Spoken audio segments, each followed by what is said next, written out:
Самый быть такие прикольный самые, да. вопрос, какой только может быть о Венеции. А он потомственный гондольер, да? Да, он там уже в 8-м поколении, потому что я знала английский.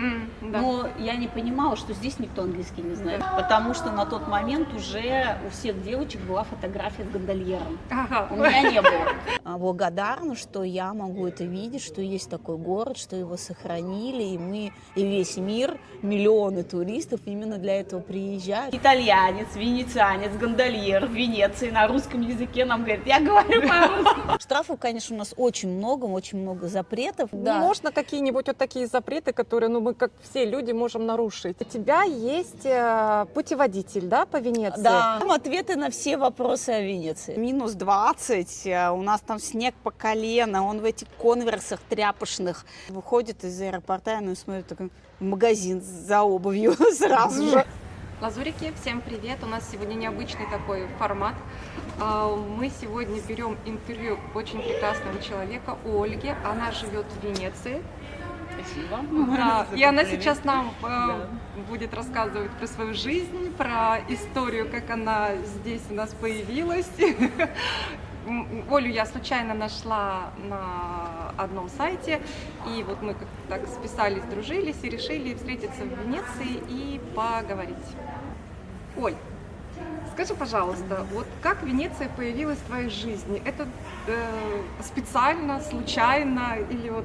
Да, как раз очень случайно. Я вообще до поездки в Италию о Венеции даже ничего не читала и как-то вообще о ней даже, можно сказать, не слышала. И у меня цель была просто Италия. А Италия, у нас был тур такой, который Италия состояла, так скажем, из нескольких городов для нас. Тур был на автобусе, и нас возили вот там Римини, Рим, Флоренция, Венеция, и потом опять Римини, пляж и домой. Прямой самолет был очень удобный как раз. И вот, и мне было интересно много городов посмотреть, по Италии покататься. А сама-то куда? Сама из Уфы, Башкирии. Круто! Да, и у нас был вот этот прямой самолет в те еще времена, 2012 год. И вот в Венеции оказались мы буквально на полдня, нас привезли. Быстренько сказали, вот пройдет через там 5 часов примерно, как я помню, будет лодка Сан-Марко, и вас увезут. Не успеваете на лодку, остаетесь здесь, на этом острове.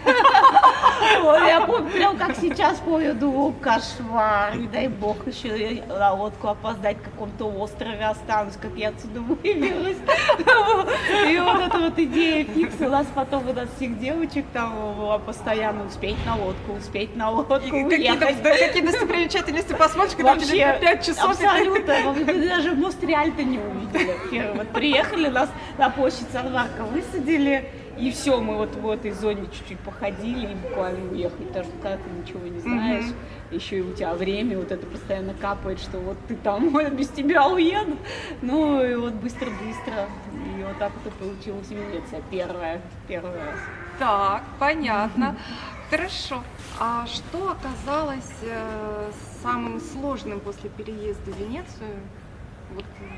Самым сложным было то, что я не знала итальянский язык. Ну, понятно, когда мы все Да. эмигрируем, мы Почему еще, что еще было сложнее, то, что я была в семье уверена, что я приеду, у меня проблем не будет с этим, потому что я знала английский. Но я не понимала, что здесь никто английский не знает. Понятно. Для меня было до этого, я, 9 стран посетила, и, в принципе, нигде не было проблем с английским, я везде общалась, и меня понимали. А здесь я приехала, просто английский никто не знает, ни родственники супруга, ни друзья, вообще ни соседи, где мы живем. А в супермаркете практически тоже мало кто что-то говорил. И в итоге вот это стало для меня ударом, потому что меня просто никто не понимает, и я ничего не могу объяснить. Вот это было сложно, поэтому я очень так сильно сосредоточилась на языке, когда и первые месяцы я прям вот учила, вся была в итальянском. А не было такого, все, ничего не получается, все, брошу, уезжаю обратно. Ну, бывало иногда, конечно, но в целом я понимала, что, да, уже здесь семья, здесь а здесь уже нужно строить отношения, мы уже все переехали. Вот, ну, сложновато. Первый год был, конечно, очень тяжелый. Ну да, адаптация, понятно. А скажи, пожалуйста, как ты познакомилась со своим мужем? Это такая романтическая история? Да, как раз вот в эту первую поездку, когда мы вот приехали, да, буквально на 5 часов в Венецию, мы за это время с девочками успели забежать в кафе, сели за столик, и за соседним столиком сидели гондольеры. В одежде в своей, да? Да, Вот в то это, есть да? А у них был обеденный обед, да? перерыв, да, они сидят, едят, и у нас было 5 девочек, и их 5 гондольеров, еще одна из девочек наших говорит, их 5, нас 5, о, как здорово, я говорю, ладно, говорю. И тут мой супруг, нынешний тогда еще, да, конечно же, один из этих 5, говорит на русском языке, поворачивается. Я говорю по-русски, на русском, представляете? То есть мы там все в шоке. Итальянец, венецианец, гондольер в Венеции на русском языке нам говорит, я говорю по-русски. То есть какая-то вообще фантастика. Ну, в итоге вот мы начали общаться и обменялись номерами телефонов. И все. Общались на английском? На английском. Да. Гондольеры, вот, кстати, англоговорящие, наверное, может. Ну, сейчас уже, конечно, больше, спустя сколько я уже, получается, 12 лет, да, здесь живу. Сейчас уже, конечно, тенденция поменялась, и англоговорящих намного больше. Вот. А тогда с этим было проблематичнее. И мы вот на английском языке буквально перекинулись несколькими словами, обменялись номерами телефонов, мы побежали на лодку, которую нам уже все там, да, время было, они на работу, и вот так наши пути уже с этого момента разошлись. То есть буквально 15 минут, Так. и мы пошли опять своей жизнью дальше. Так. Да, такое мимолетное знакомство прям получилось. И я не думала вообще, что когда-то снова увижу этого человека. Единственное, что мы сделали, что я сделала, я попросила его вместе сфотографироваться. Потому что на тот момент уже у всех девочек была фотография с гондольером. Ага. У меня не было. И Аня как раз говорит, слушай, у тебя же фотографии нет, иди, давай, сфоткайся, раз общаетесь. Я говорю, вот точно. И вот как раз сфотографируюсь, и получилось фотография прям с момента знакомства. У нас первая даже есть. Романтично. Да, получилось вот так. И в итоге у нас вот на это все закончилось. А на следующий день тут он мне звонит и говорит, давай встретимся. Мне пишет сообщение. А мы уже в Римени, уже там за 260 километров от Венеции. Я говорю, я бы с удовольствием, только я уже тут как бы вообще на пляже в Римени. Ну ничего, я приеду. Я говорю, да ладно, ну конечно. Вот это так. Да, поворотом, ну да ладно, давай. Итальянские разговорчики, заговорить не хочешь, лапшу вешаешь. Ну, ты, говорит, напиши, где остановились, отель, чтобы я подъехал. И где-нибудь к часику подъеду. Ну, ладно, я написала, думаю, конечно, потом скажет, могу еще что-то там.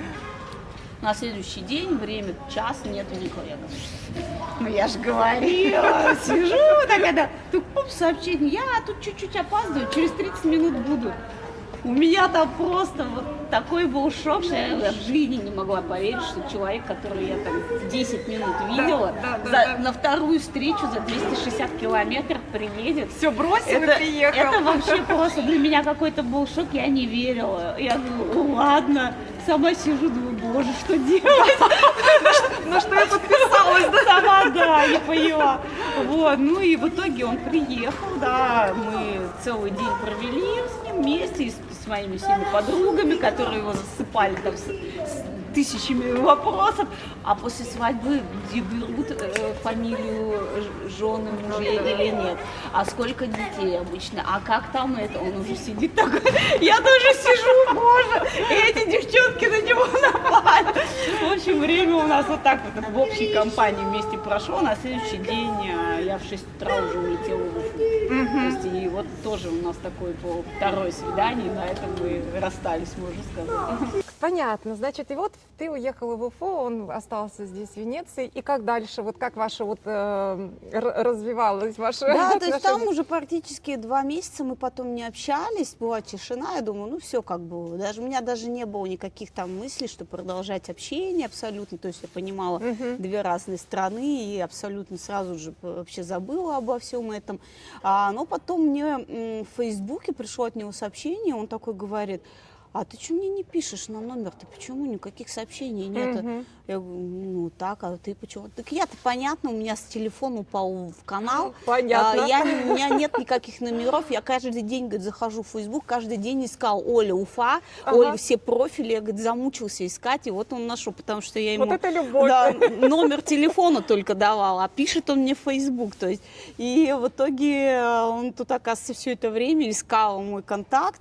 Я говорю, ну да, я тоже потерял, поэтому... Вот. И в итоге вот Skype, Facebook, переписывались. Тогда еще даже WhatsApp, конечно, и всего остального не было. Там 14 лет назад это мы говорим. Вот. И вот такое общение. И потом он такой говорит, а я к тебе приеду. В гости, давай приеду. Я говорю, когда? Ну вот в течение день, в феврале. Ну ладно, опять так, как в тот раз, думаю, ну, наверное, тут уж точно не приедет. Там, ладно, приехать 260 километров, а тут в Россию в феврале, ну, конечно. А в итоге потом через какое-то время говорит, а я билеты купил. Я такая, господи, что, правда, что ли, приедет? Ладно, когда? Вот такие даты. И в итоге получается так, что уже даты близко. Я думаю, может, сейчас все-таки отменят, может, сейчас все-таки что-то скажет, что нет, не получается. А нет, так я, говорит, приезжай, ты хоть меня встретить-то получится у тебя в аэропорту? Я такая, ну да, получится. И до меня доходит, что придется же встречать. На самом деле, человек же приезжает. Думаю, божечки, что делать-то, господи, я его 2 раза в жизни видела, буквально там сколько-то недолго. И поехала я его встречать, причем с своим братом. Брат у меня, я рядом, поедем, давай. Мало ли кто там приезжает, непонятно кто к сестренке. Я сама такая тоже немножко. Вот, муж мой сейчас вспоминает, он же говорит, я вхожу, стоишь, говорит, с мужчиной, с такой. Я, говорит, так удивился. Я говорю, ну, я тоже не знала еще, что да как. И вот, и получается, минус 20, у нас там снег по колено, он в этих конверсах тряпочных. Неподготовленный вообще приехал. Да, это, я такая смотрю, он выходит из аэропорта, я смотрю, такой, в магазин за обувью сразу же. Сели в машину, мы первым делом из аэропорта поехали покупать ботинки зимние. Одевать, потому что, ну, просто там как раз вот это месиво, все вот это вот у нас уже. Вот, ну, было, конечно, очень необычно. И вот, и так потом 2 года мы друг к другу в гости ездили, я в Италию, опять он в России, то есть в России где-то раз 4-5 в Уфе вот он был, я тоже. И вот через 2 года в России мы поженились в Уфе. А, да? Да. Вы не здесь Нет, у нас в Уфе регистрировались? была, да, регистрация, так было проще из-за бюрократических всех вот этих вот дел. И в итоге я уже сюда вернулась в Венецию как жена гондольера уже в статусе, получается. Понятно. А он потомственный гондольер, да? Да, он там уже в 8-м поколении, но у него идет по маминой линии. То есть папа не гондольер, но его дедушка по маминой линии, его дядя родной, они все гондольеры. И как раз его всем тонкостям профессии научил его дядя гондольер. Да, потому что у этого дяди так получилось, что у него 2 брака было, и обоих браков 3 дочки, сыновей нет. У этих 3 дочек у них 5 внучек. В общем, он говорит, мне суждено быть окруженным женщинами. И как бы, ну, передать профессию по мужской линии как бы не было никому.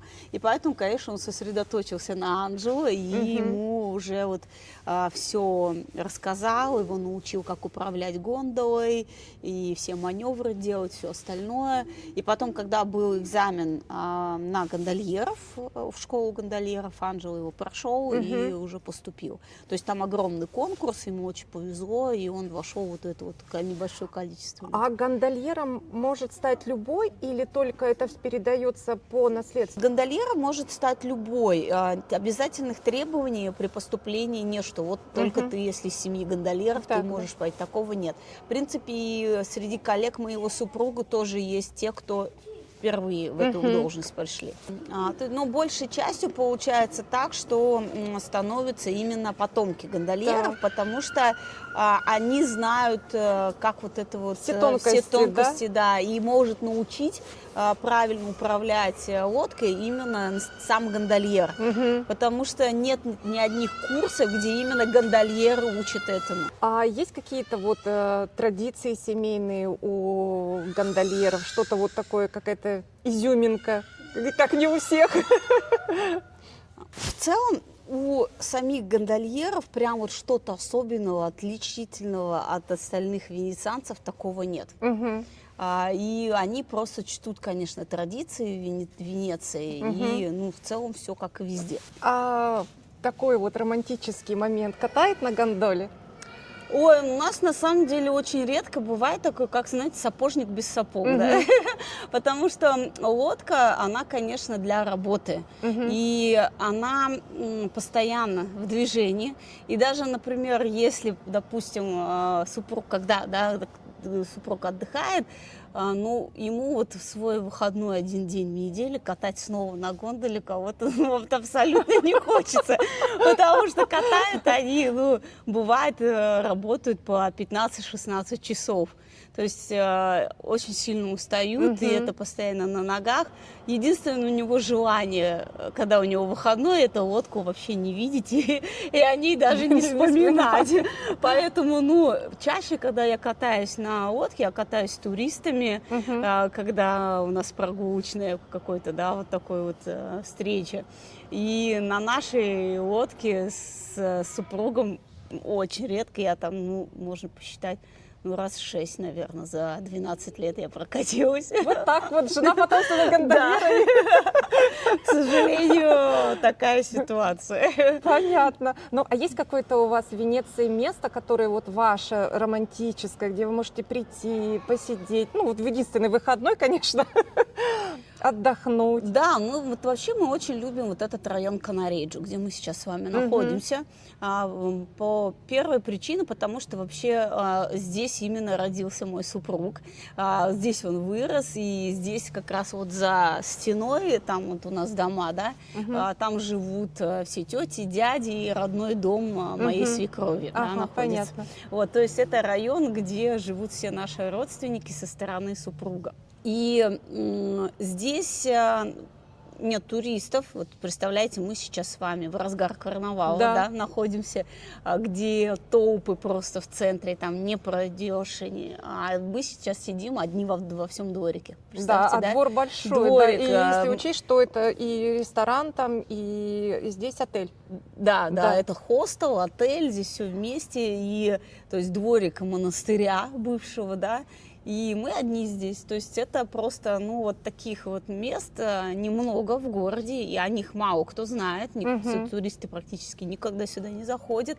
И район Канареджо, вот эта часть, она нам очень нравится, где всегда можно прогуляться, где прекрасный вид на горы, если мы сейчас тоже вот буквально минуту вот так выйдем из этого дворика, у нас уже вся лагуна перед глазами с видом на горы. Потрясающий вид.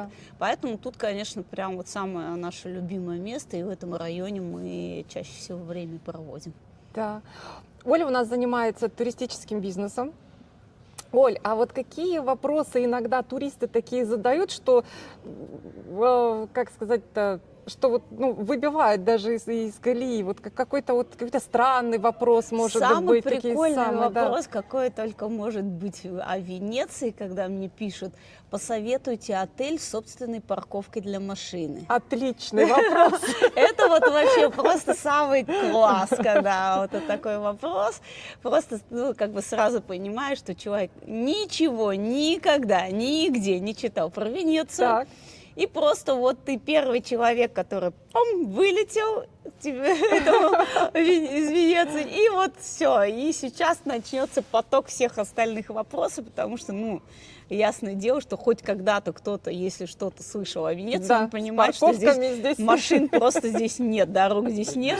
Вот. Хотя, конечно, есть один единственный отель с собственной парковкой на Пьяццале Рома, где автовокзал Санта-Кьяра, единственный в Венеции со своей парковкой, да. Но там пару машин у них только в месяц, там небольшая такая парковочка своя. Вот. Ну, в общем, мы говорим, если о островной части, мы понимаем, что все на воде. Конечно. Поэтому тут уже, ну, очень много тонких. Вообще очень много вопросов. Конечно, самые популярные в директ мне задают, в директ моего Инстаграм, я в основном его веду активно. И там основные вопросы это, когда лучше приезжать в Венецию, в каком лучше районе заказать отель и сколько стоит поездка на гондоле. Вот 3 топовых вопроса, которые у меня на автомате уже идут, они да? сохранены. Ответы у меня на эти вопросы, просто чтобы сразу кнопочку нажать и отправить. Вот. А это вот, конечно, прям постоянно. А вот что вот местные жители вот, раздражает поведение туристов? Есть что-то такое вот?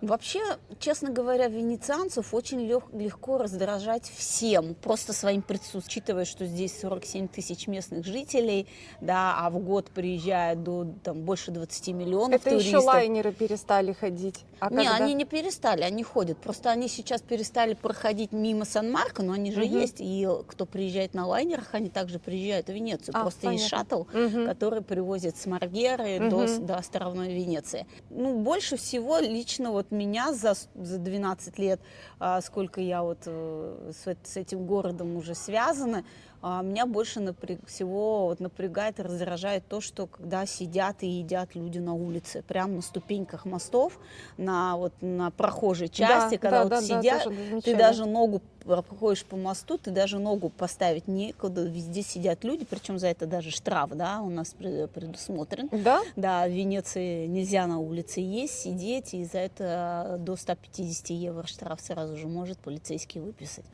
Вот если не повезет, да. Штрафов, конечно, у нас очень много запретов. Можно какие-нибудь вот такие запреты, которые, мы как все люди можем нарушить, и какие-то вот такие самые популярные. Да, самый популярный, конечно, это то, что еще вообще у нас нельзя на велосипедах ездить, даже катить велосипед. То есть есть просто те, кто на велосипеде, да, путешествует, еще что-то. В Венеции они полностью запрещены. Последняя точка – это вот Пьяццале Рома, автовокзал. Там есть боксы, где можно их оставить.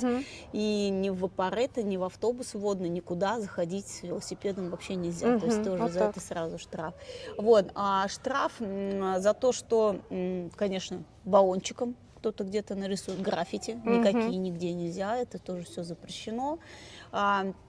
Здесь, это банальное, конечно, то, что нельзя спать на улице, ставить вот эти вот палаточки. Хотя даже в остановках Вапоретто такое часто замечаю, прям в остановке Вапоретто есть люди, кто ставит, и там спят. Это, наверное, те, кому не хватило места в отеле. Да. Ну и самый распространенный, который чаще всего нарушают закон, как бы вы думали, какой? Кормить голубей, наверное. Нет? Ну, вообще-то да, ладно, кормить голубей, но еще купание в каналах. У нас даже есть небольшой шот, да? Да, когда на Мурано мы были летом, было очень жарко, и ребята с фабрики, они охлаждались там, они прыгали, но они прям такое шоу сделали, они сделали шоу, люди все аплодировали, снимали, и они прям прыгали это туда. не Венеция, Мурано, да, Мурано это Мурано, и там они наверное, лагуну уже, там у них обычно выход как раз в лагуну с этих фабрик. Они в канал прыгали. Канал, да, там они пошире, там не такие, как Венеция. Но вот в самой Венеции купание в каналах строго запрещено, там может быть до 600 евро штраф. Вот, и летом, конечно же, это прям, постоянно. Постоянно есть те, кто это все делает. И с мостов прыгают, ныряют, и просто купаются, плавают по каналах. То есть это вот тоже постоянно случается, и это запрещено. Я знаю еще один штраф. Какой? За коптеры. За коптеры, да. И это Хотел попускать, но точно. Еще рыбачить в каналах тоже запрещено. Рыбы очень много, но с Да, удочкой я сидеть видела тоже у тебя нельзя. рилс, где много-много рыбы. Они прям Да. заходят, да, ставят Погреться. это кефаль, они бывают, да, потом они на отливе они уходят.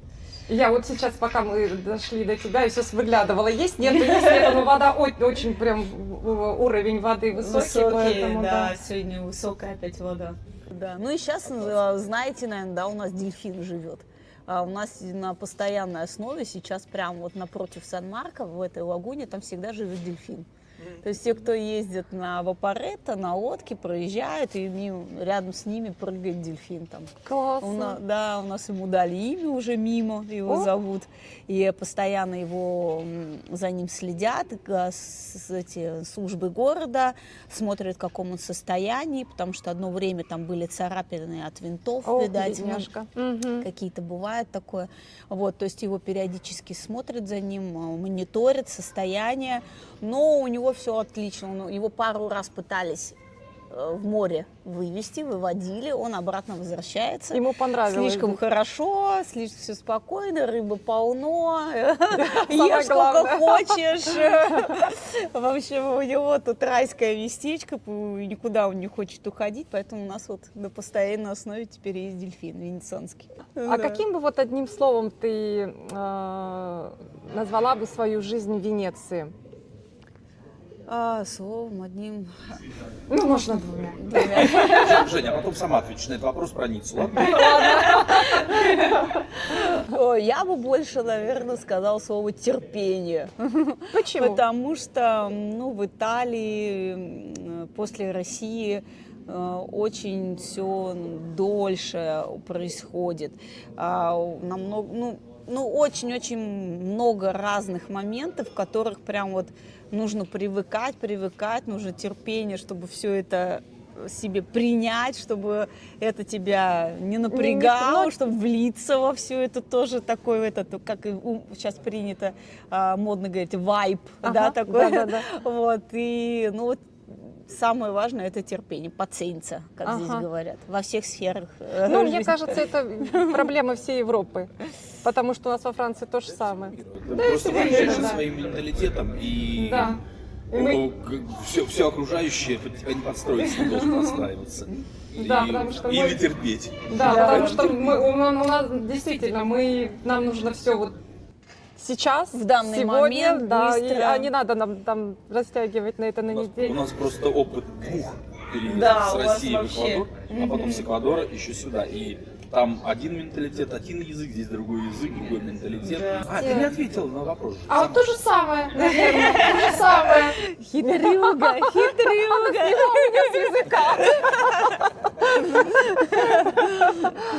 Смотри, у тебя есть путеводитель, да, по Венеции? Да. Это как раз к вопросу о том, что чаще тебя спрашивают, да, потому Вот, что он основан когда именно на вот этом, а да? там ответы на все вопросы о Венеции, на все. То есть, когда начинает мне, где отель забронировать, как доехать из аэропорта в Венецию, какие лучше рестораны, какие лучше сходить в музеи. Нам нужно за несколько дней посмотреть самое интересное.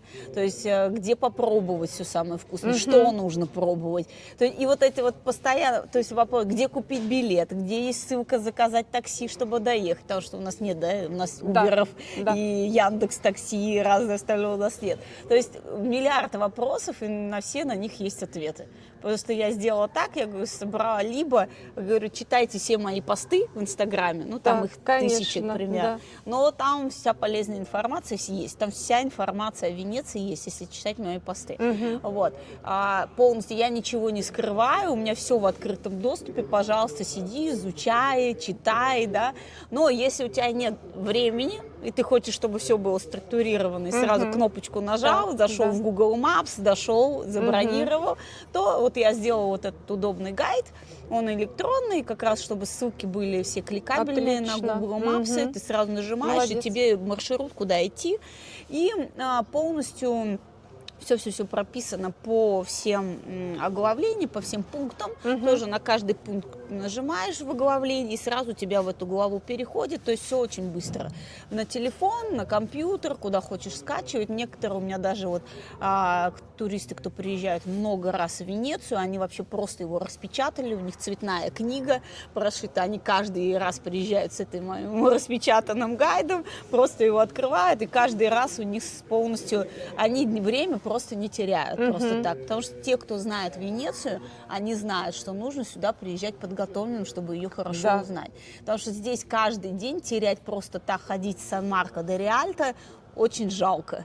И Венеция не только площадь Сан-Марко и мост Риальто, да. Здесь вот многие приезжают годами, и каждый раз что-то новое узнают.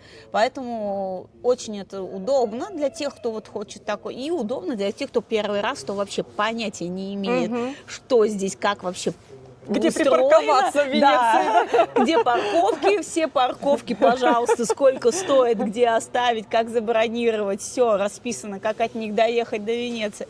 То есть, ну, все вопросы есть. Поэтому я собрала, чтобы для меня было, знаете как, что для меня вообще самое важное, это чтобы Венеция всем очень понравилась. Мне очень больно, когда мне вот говорят, фу, там воняет, там смотреть ничего, на Венецию полдня хватит, что там делать, то есть толпы людей везде, все невкусно, все дорого. То есть вот эти вот шаблоны, которые, ну, остаются у тех, кто просто, ну, наверное, может, не успел подготовиться, или как-то у них не было времени вообще, там, 2 часа, только доехали до главной достопримечательности, уехали, на этом составили свое, ну, представление о городе. То есть для меня вот это вот самое обидное.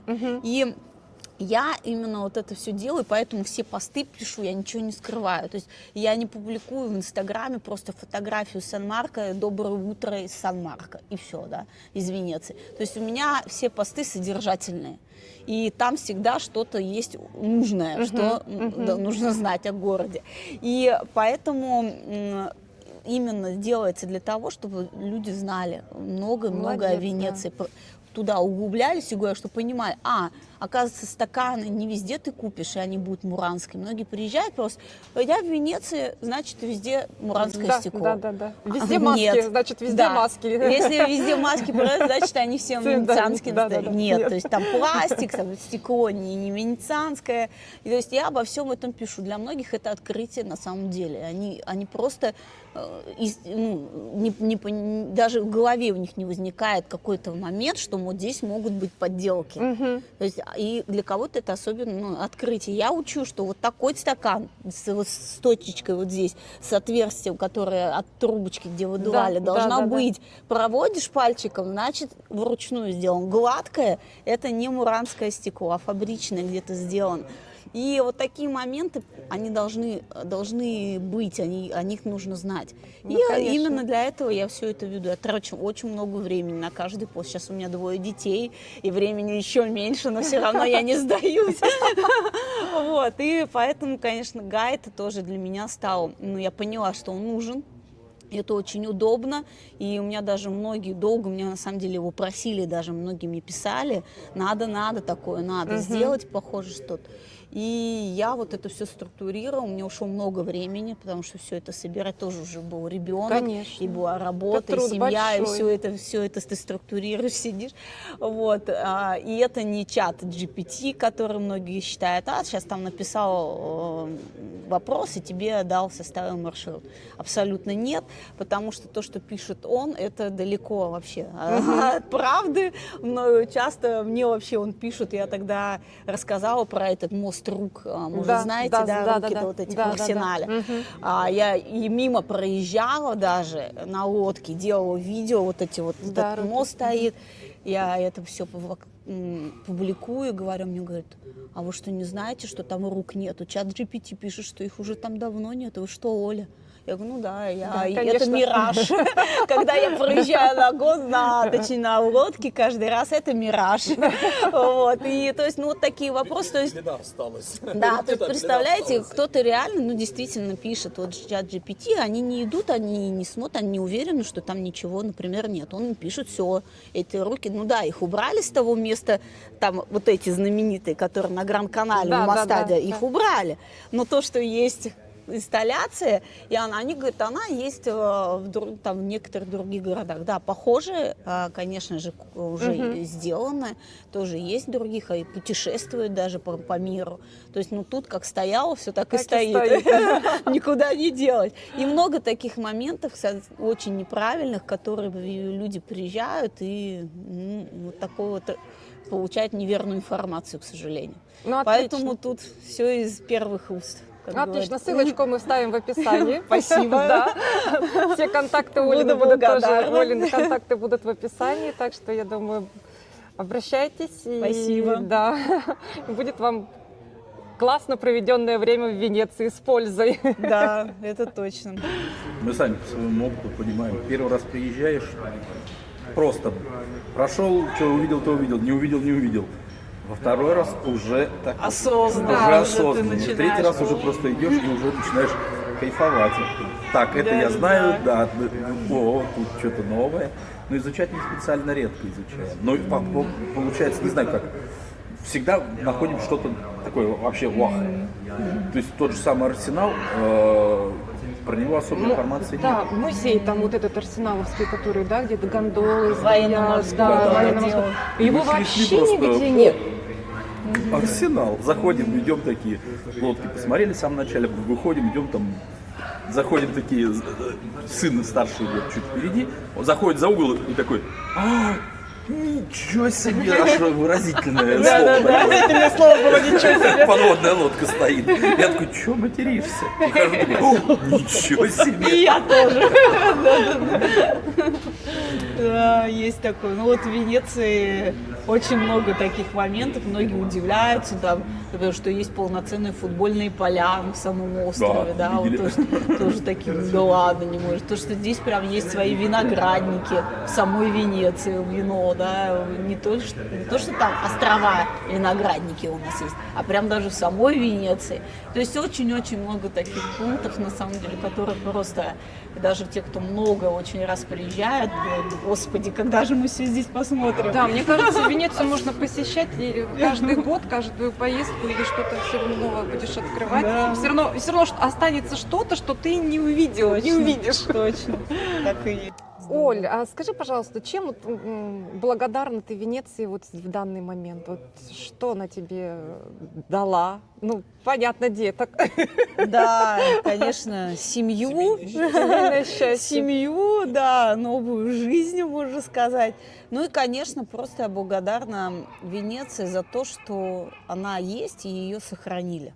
Вот большая благодарность, это самой вот администрации города, самой Италии, да, и вообще Италия, чем мне нравится, и я восхищаюсь, как они относятся к своим историческим ценностям, объектам, как они за ними следят, сколько вкладывается средств, чтобы их сохранить, и что это все дошло до наших дней. То есть мы тоже там монастырь, да, сидим 12 века. То есть, представляете, и вот эти вот моменты, конечно, для меня просто вообще невероятны, учитывая, что я из Уфы, да. И там все это в основном, все это сносится.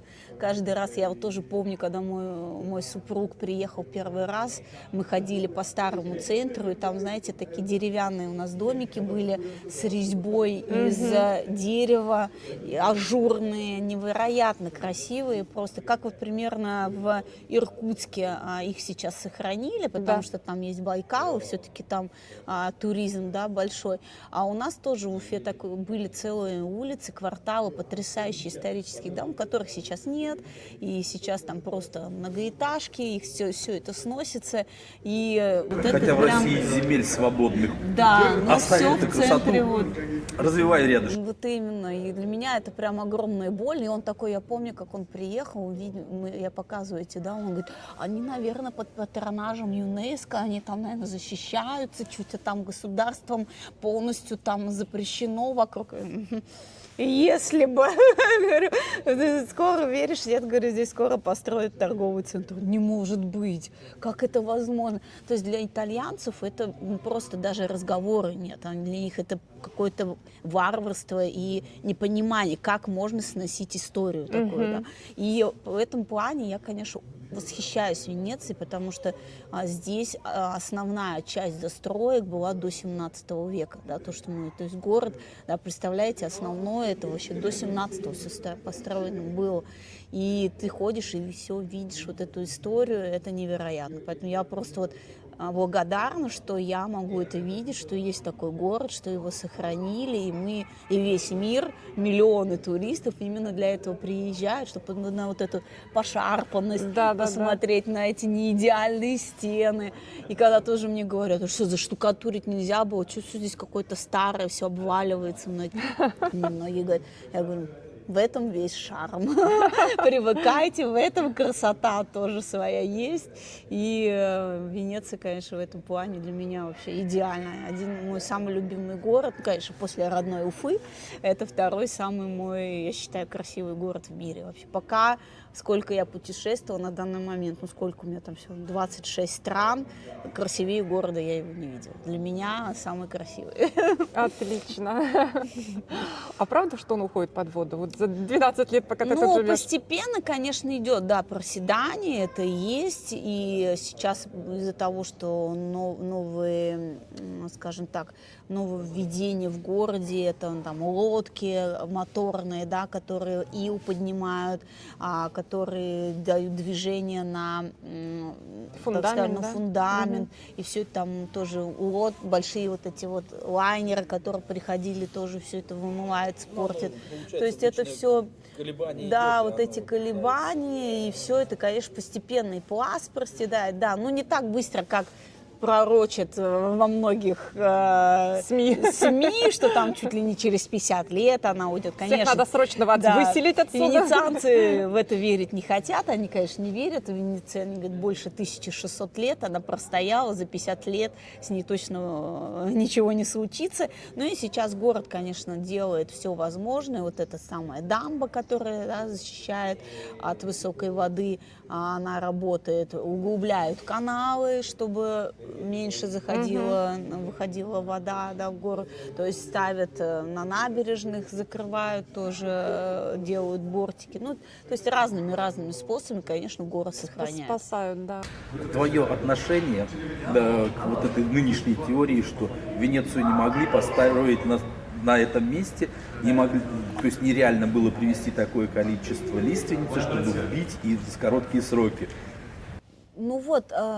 К этому разговору, что в целом я не вижу короткие сроки. 1600 лет, не такой короткий срок, да. Конечно, строительство, вот как я говорю, там шло до 17 века в основном. После, там и в 18, и 19, конечно, здесь небольшие постройки были.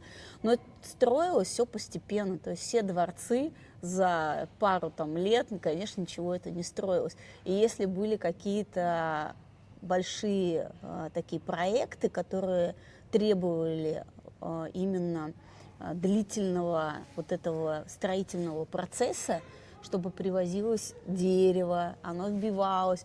Это строилось именно в этом месте. То есть выдавалась определенная земля на строительство дворца. И начиналось все он строиться. Да. И, конечно же, 30, 40, 50 дворцов в одно время не строилось. И поэтому привозилось все это спокойно можно было. И тоже они их строили не за 2 месяца, понятное дело, это тоже шел процесс долгий.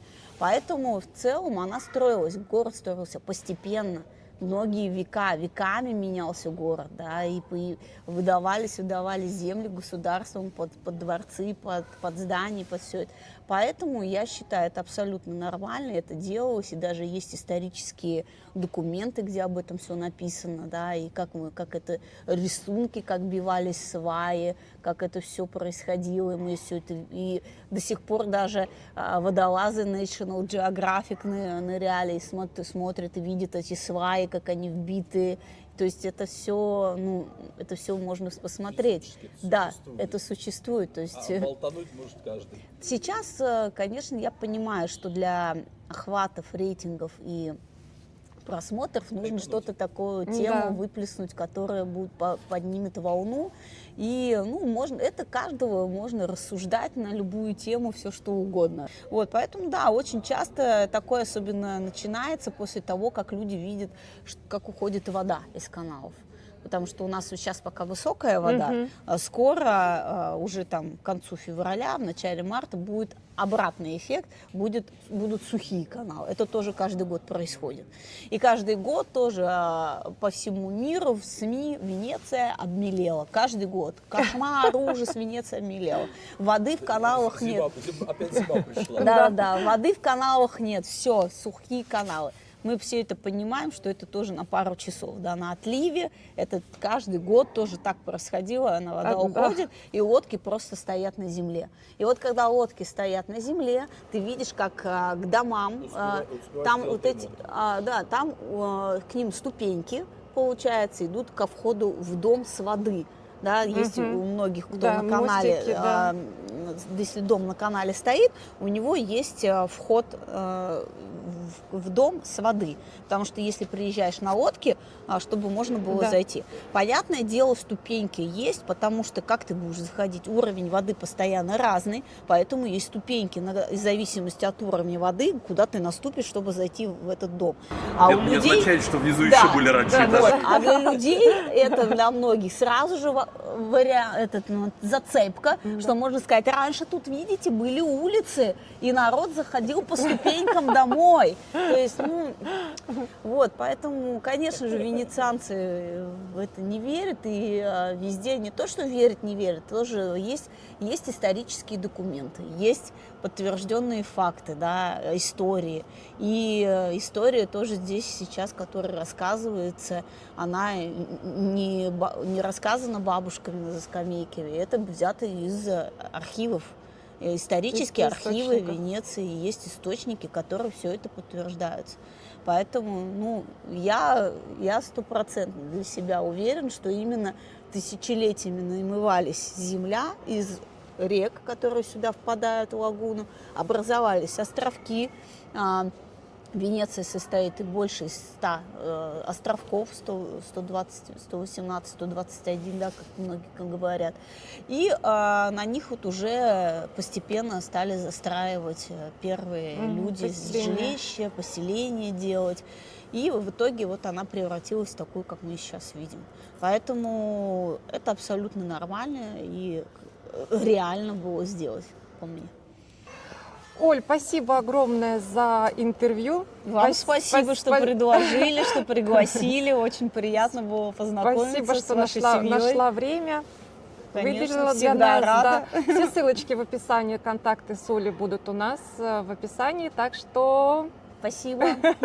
Да, была рада знакомству. Жду снова в гости в Венецию. Отлично, приедем еще раз. Всем пока-пока, лазурики.